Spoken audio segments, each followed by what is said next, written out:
Hello बच्चों, कैसे हैं आप सब लोग।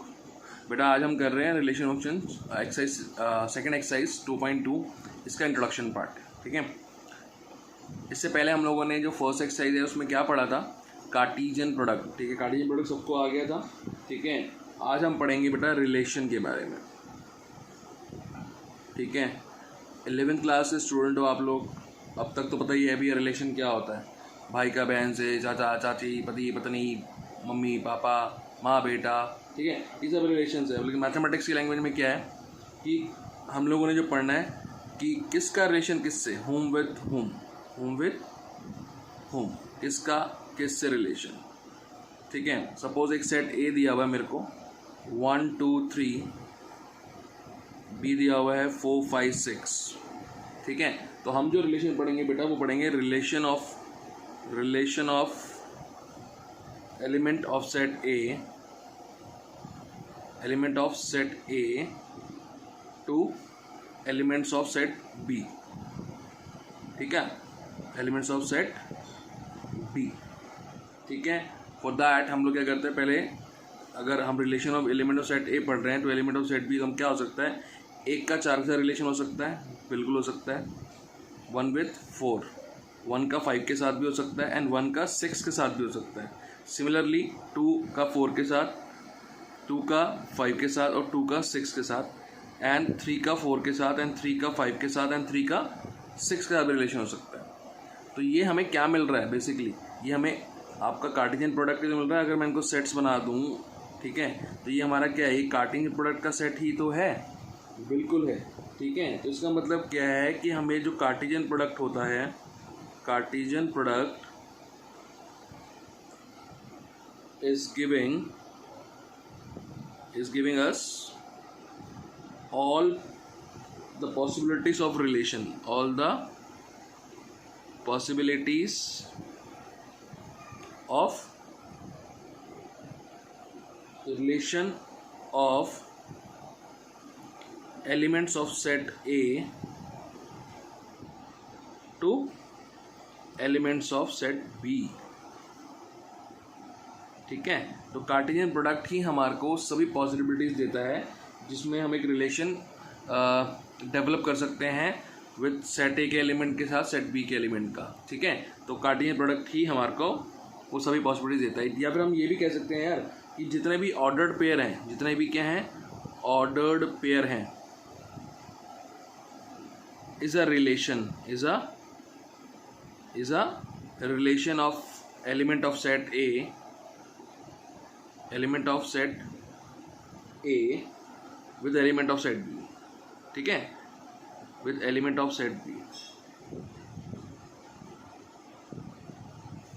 ये बात भी आप कह सकते हो। ठीक है, कि क्या कि जो ऑर्डर्ड पेयर हमारे को मिलता है वही क्या है, एक रिलेशन है एक सेट ए के एलिमेंट का सेट बी से। ठीक है, ओके, इतना समझ में आया। ठीक है, इसके बाद क्वेश्चन उठता है कि रिलेशन क्या है। ठीक है, ये तो हो गया किसका किसके साथ क्या रिलेशन है, डिफाइन करना है उस रिलेशन को हमने। तो what is the relation, what is the relation, कि अगर आपने कहा कि भैया ये ऑर्डर्ड पेयर ही आपको एक रिलेशन दे रहे हैं तो वो रिलेशन क्या डिफाइंड है। ठीक है, उसकी बात करते हैं। सपोज यहाँ पे first relation R1 such that A to B, इसको क्या पढ़ोगे, relation with the set of element of A to set of element B के साथ। ठीक है, तो R1 यहाँ डिफाइन है क्या, XY such that Y is greater than X where X belongs to A and Y belongs to B, Y belongs to. ठीक है, इसको सॉल्व करो, क्या रिलेशन आएगा अगर ऐसा कुछ है तो, कि हमें जो x की वैल्यू लेनी है वो सेट A में से लेनी है और y की वैल्यू जो है सेट B में से लेनी है, और y बड़ा होना चाहिए किससे, x से होना चाहिए, y से बड़ा होना चाहिए x से। तो 1 और 4 y की वैल्यू बड़ी है, 1 and 5 एंड 1 and 6 ये तीनों आ गए। ठीक है, 2 and 4, 2 and 5 and 2 and 6, 3 and 4, 3 and 5 and 3 and 6।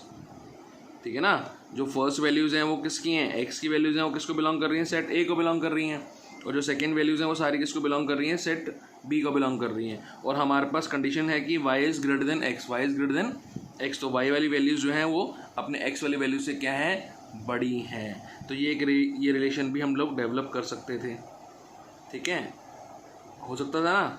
और देखो R2 A to B एक रिलेशन है, से R2 डिफाइंड है यहाँ पे X Y such that y is equals to X plus 3, ठीक है, where x belongs to A and y belongs to B, ठीक है। तो R2 की वैल्यू क्या आ जाएगी, से x को भी आप सेट A में से x को लेना है, तो y की वैल्यू क्या है, जो भी x का एलिमेंट है उसमें 3 ऐड किया हुआ है, 3 क्या किया हुआ है, ऐड। तो अगर इफ़ आई टुक 1, ठीक है, तो उसमें 3 ऐड करोगे तो y की वैल्यू क्या मिलेगी आपके पास 4, 2 पे 5, 3 पे 6, ओके। यही हमारे पास नंबर हो सकते हैं कि इफ़ आई टुक x का वैल्यू किस में से, a में से, सेट A में से वैल्यू क्या है 1 2 3 है, 1 2 3 पिक किया, y का वैल्यू कैसे निकलेगा, उसमें 3 ऐड करके, 1 में ऐड किया 3 तो 4 हो गया, 2 y और 3 क्या हो गया 6 हो गया, ठीक है। 4 5 6 भी तीनों किसको बिलोंग कर रहे हैं, y की वैल्यू सेट B को बिलोंग कर रही है, ठीक है। तो ये रिलेशन में एक डेवलप हो गया। ऐसे बहुत सारे रिलेशन आप डेवलप कर सकते हो। देखो कुछ और बताते हैं अभी आपको इसमें भी बच्चों। तो मैं यहाँ लिख लिया है, ए और बी हमें सेट दिए हुए थे, एक क्रॉस भी मैंने निकाल लिया था, 2 रिलेशन में डेवलप किए थे, ठीक है। थर्ड रिलेशन देखो, अगर थर्ड रिलेशन में हम लोग ऐसे कहते हैं कि R3 XY in ordered pair ही है ना, such that x is greater than y, where x belong to A and y belongs to B। तो x के वो सभी एलिमेंट जो हैं बेटा वो y के जो x के एलिमेंट है वो y वाले एलिमेंट से बड़े हो ही नहीं सकते, 1 2 3 और यहाँ सेट में क्या है 4 5 6 है, तो सेट B के एलिमेंट तो बड़े ही रहेंगे उसमें, ठीक है। फिलहाल इस कंटेक्स्ट पे बात करें जो हमने क्वेश्चन लिया हुआ है।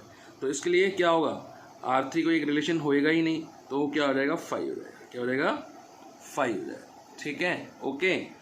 और करो, और भी रिलेशन आप डेवलप कर सकते हो इसके अंदर से। सपोज मैंने कह दिया R4 है A goes to B, A such that A के सभी एलिमेंट का रिलेशन किससे, बी के सभी एलिमेंट से। तो R4 को अगर मैं डेवलप करूँ XY such that y is equals to x plus 4, where x belongs to A and also y belongs to B, ठीक है। तो R4 क्या आने वाला है आपके पास, R4 आएगा, अगर मैं एलिमेंट 1 पिक किया तो 1 प्लस 4 y की वैल्यू क्या हो जाएगी 5, 2 पे 6, 3 पे 7, ठीक है। अब 3 पे 7, ये जो है 3 जो है वो x को तो बिलोंग कर रहा है, ठीक है, x बिलोंग्स टू A, 3 जो x की वैल्यू है वो A को तो बिलोंग कर रही है, लेकिन जो हमारे पास y आया 7 वो हमारा B सेट का हिस्सा नहीं है, और y की सभी वैल्यू किसको बिलोंग करनी चाहिए, B को, तो हमारा ये एलिमेंट नहीं आएगा इसमें, ये हमने गलत लिखा। तो इसका मतलब क्या है, यही आपके 2 एलिमेंट आएंगे सेट में, इट्स 1 5 एंड 2 6, ठीक है बच्चों, समझ में आया रिलेशन क्या होता है, ठीक है। अब कुछ ऑब्जर्व करते हैं इसके अंदर। हम R1 एक रिलेशन लिया था हम लोगों ने, उसमें R1 रिलेशन क्या आया था कि 1 4 1 5 1 6 जो y की वैल्यू क्या है ग्रेटर देन x है। क्या मैं कह सकता हूँ यार कि R1 जो है वो सबसेट है A क्रॉस B का, भाई A क्रॉस B है ना ये पूरा, तो इक्वल भी हो सकते हैं ना दोनों, तो वो सबसेट कहलाएगा नहीं कहलाएगा, बिल्कुल कहलाएगा। अगर मैं R2 की बात करूं, R2 में जो एलिमेंट्स आए थे हमारे 1 4 2 5 3 6 वो भी इनके पार्ट्स थे, तो यानी कि R2 भी क्या था, सबसेट है A क्रॉस B का। Similarly R3 5 is also a subset of any set, तो यानी कि वो भी A क्रॉस B का सबसेट है। And R4 is also subset of A cross B। तो यहाँ से क्या निकल के आ रहा है, इसमें क्या बात निकल के आ रही है, ऑब्जर्व हम क्या कर रहे हैं यहाँ पे, हम लोग NCERT की जो डेफिनेशन रिलेशन की वो फुलफिल होती है हमने डेफिनेशन आपको पहले नहीं बताई, अब डेफिनेशन अब बता रहे हैं ताकि आपको पहले चीज़ समझ में आ जाए क्लियर कि वो क्या कहना चाह रहा था। तो NCERT क्या रिलेशन डेफिनेशन दे रहा है, कहता है अ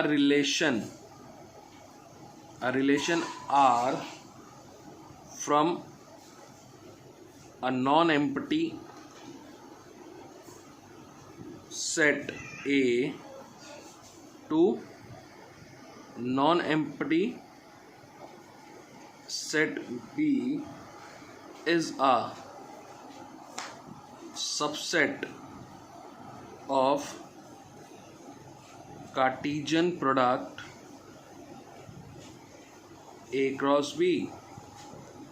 ठीक है, तो ये डेफिनेशन अब समझ में आ गई होगी आपको कि यार जितने भी रिलेशन हम लोग निकालेंगे इन ऑर्डर्ड पेयर में से, जितने भी रिलेशन निकालेंगे, any sort of relation relate होना चाहिए सेट ए का एलिमेंट सेट बी से। एनी सॉर्ट ऑफ रिलेशन जो होगा वो इन्हीं का क्या आएगा, सबसेट आएगा। किसका? ए क्रॉस बी का क्या आएगा, सबसेट आएगा। ठीक है, तो ये रिलेशन के लिए बहुत बड़ी ऑब्जर्वेशन है जो हम लोगों ने देखी।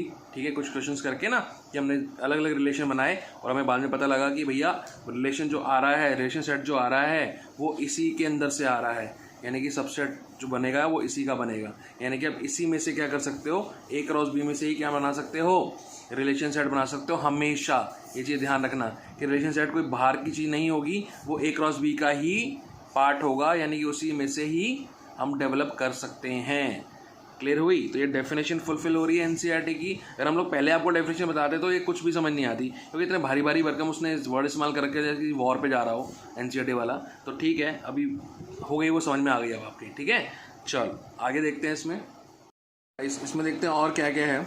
ठीक है, ओके बच्चों, क्या होता है कि अगर हम लोग बात करें सेकेंड एलिमेंट की, ठीक है, ऑब्वियसली बी सेट का एलिमेंट है। ठीक है, वाई लेते हैं हम जिसको। ठीक है, तो जो सेकेंड एलिमेंट होता है, second element of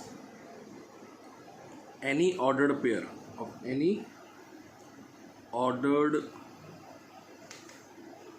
pair is always called image of first element, image of first element, ये ध्यान रखना। ठीक है, यानी कि अगर मैं कहूँ कि यहाँ पे 4 जो है वो किसा है, क्या है, 1 की इमेज है, 1 की क्या है, इमेज। और जो फर्स्ट एलिमेंट होगा वो कहलाएगा प्री इमेज। क्या कहलाएगा? Pre image. से अगर मैंने लिख लिया यहाँ पे 1 और 4 एक ऑर्डर पेयर ले लिया और उसे लिख लिया, तो ये जो एलिमेंट है ये कहेगा इमेज ऑफ, ये इमेज ऑफ 1 है, इमेज ऑफ 1। और ये जो एलिमेंट है बच्चों, इसे कहते हैं हम, दैट इज प्री इमेज। क्या बोलते हैं? प्री इमेज ऑफ कौन से वैल्यू की? 4 की। ठीक है, ये याद रहेगी बात कि सेकेंड एलिमेंट जो होता है वो क्या होता है, फर्स्ट एलिमेंट की इमेज होता है, और फर्स्ट एलिमेंट जो होता है वो सेकेंड एलिमेंट की प्री इमेज होता है। ठीक है, किसी भी ऑर्डर्ड पेयर में, चाहे वो रिलेटिव सेट से उठा लो, चाहे यहाँ से उठा लो। ठीक है, image pre image, image pre image. ठीक है, तो यहाँ पे 4 जो है 1 की इमेज है, 5 भी 1 की इमेज है, 6 भी 1 की इमेज है। इस तरह से प्री इमेज में कौन कौन से एलिमेंट्स हैं, 1, 2 और 3। ठीक है, ओके। अब बात करते हैं डोमेन की। डोमेन क्या होता है? डोमेन होता है in a relation set, in a relation set first element of all ordered pair, जितने भी रिलेशन सेट में ऑर्डर्ड पेयर आए हैं उसका जो फर्स्ट एलिमेंट होगा, ठीक है, वो क्या कहलाएगा? डोमेन। अगर मैंने ये एक रिलेशन लिया था फिलहाल, तो उसके अंदर रिलेशन सेट ये बना हुआ था, तो इसमें जो पहला एलिमेंट है वो क्या कहलाएगा? डोमेन कहलाएगा। तो 1, 2 and 3, ठीक है ना, 1, 2 and 3, इसको आप चाहे डोमेन का सेट लिख सकते हो। तो ये किसके एलिमेंट है? डोमेन सेट के। किसके हैं? डोमेन सेट के एलिमेंट्स हैं। सिमिलरली रेंज, उसका क्या कहता है? रेंज। तो कहता है कि in a relation set of second element of all ordered pairs, ठीक है, क्या कहलाएगा? रेंज। क्या कहलाएगा बच्चों? रेंज। तो रेंज को आप क्या लिख सकते हो इसमें, अगर इस पर्टिकुलर रिलेशन की कंटेक्स्ट में बात करें तो 4, 5 and 6, ठीक है ना, वही चल रहा है ना। तो 4, 5 and 6, ठीक है। इसके बाद आता है कोडोमेन। एक और की होती है, क्या होती है? कोडोमेन। ठीक है, सिंपल है कि कोई भी रिलेशन है, in relation R such that A goes to B, ठीक है ना, ए विद बी, ठीक है। जो सेट बी होगा, कंप्लीट सेट, ठीक है, जितना भी एलिमेंट होगा एंटायर सेट ऑफ बी में, all elements in entire set B is called codomain of a set. क्या कहलाएगा बच्चों? कोडोमेन। तो डोमेन, रेंज एंड कोडोमेन। उसमें बाद एक छोटी सी ऑब्जर्वेशन है, अब रेंज जो है वो रेंज क्या है, सेकेंड एलिमेंट, और सेकेंड एलिमेंट कहाँ से निकलता है, बी सेट से, और बी पूरा सेट क्या कहलाता है, कोडोमेन। क्या कहलाता है, कोडोमेन। तो रेंज जो हुआ वो कोडोमेन का क्या हुआ, सबसेट हुआ। रेंज जो है वो क्या हो सकती है, वो सबसेट हो सकती है या फिर इक्वल भी हो सकती है किसके, कोडोमेन के। ठीक है ना भाई, आपको क्या भाई क्या समझाया आपको कि जो रेंज है वो रेंज क्या होता है, हमारा सेकंड सेट में से आता है। ठीक है ना, जैसे कि 4 5 6 हमारा सेकंड बी सेट था, उसमें से हमारा रेंज वही आया, कंप्लीट आ गया वो बात अलग है। ठीक है, और कोडोमेन का सेट जो होगा वो कंप्लीट सेट बी होगा। अगर उसमें कुछ और एलिमेंट भी बच जाते तो तब भी वो कोडोमेन ही रहते। लेकिन रेंज क्या है, जो भी हमारा रिलेशन सेट में सेकंड एलिमेंट आएंगे वो सारे क्या होंगे, रेंज होंगे। तो रेंज क्या हो सकता है, कोडोमेन का इक्वल भी हो सकता है, रेंज और कोडोमेन इक्वल भी हो सकते हैं, और या रेंज उसका क्या होगा, सबसेट ही होगा हमेशा। ठीक है, तो रेंज इज प्रॉपर और इम्प्रॉपर सबसेट ऑफ कोडोमेन। ठीक है, ओके। डोमेन, रेंज और कोडोमेन समझ में आ गए। ठीक है, अब इसमें इंट्रोडक्शन में बचा है एरो डायग्राम, छोटी सी चीज़ है वो भी समझो। गाइस अब देख रहे हैं एरो डायग्राम्स। ठीक है, कुछ नहीं है, एरो डायग्राम बहुत आसान से हैं। अभी हम लोगों ने एक क्रॉस भी निकाला था, कुछ रिलेशन डेवलप करके दिखाए थे मैंने, उन्हीं के मैं एरो डायग्राम्स बना के दिखा रहा हूँ आपको। ठीक है, से पहला क्या रिलेशन था, A goes to B Y is greater than X. तो ये सारे ही ऑर्डर पेयर्स में आ गए थे। तो आपने करना क्या है, एरो डायग्राम के लिए सेट ए सेट बी 1 2 3 4 5 6। ठीक है, एरो 1 का 4 के साथ, 1 का 5 के साथ एंड 1 का 6 के साथ। Similarly 2 with 4, 2 with 5 and 2 with 6, 3 with 4, 3 with 5 and 3 with 6। काफ़ी हौच पौच हो गया, एलिमेंट ज़्यादा थे इसलिए। ठीक है, यहाँ देखो, यहाँ भी सेम चीज़ है, relation A to B, A to B, यहाँ भी एरो डाल देना। 1 2 3 4 5 6, 1 4 1 4 2 5 and 3 6। ठीक है, यहाँ पर रिलेशन सेट 5 था तो कोई रिलेशन डेवलप होगा ही नहीं इसके अंदर। देन ए टू बी 1 2 3 4 5 6, कोई एरोस मार्क नहीं होंगे। ठीक है, नाउ इसमें ए टू बी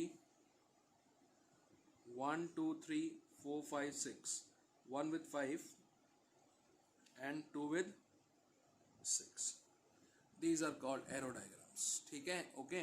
तो ये इंट्रोडक्शन कंप्लीट होता है बेटा 2.2 का। ट्राई द एक्सरसाइज, और कोई भी इशू हो, कुछ भी हो तो क्वेरी हो तो मुझसे पूछो। छोटी सी एक्सरसाइज है, कोई ज़्यादा बड़ी नहीं है। तो मैं सारे क्वेश्चन करा सकता था, बट मैं कहा इंट्रोडक्शन दे के देखते हैं बच्चों को, देन उसके बाद ट्राई करो, नहीं हो तो बेटा पूछना मुझसे। ठीक है, चलो।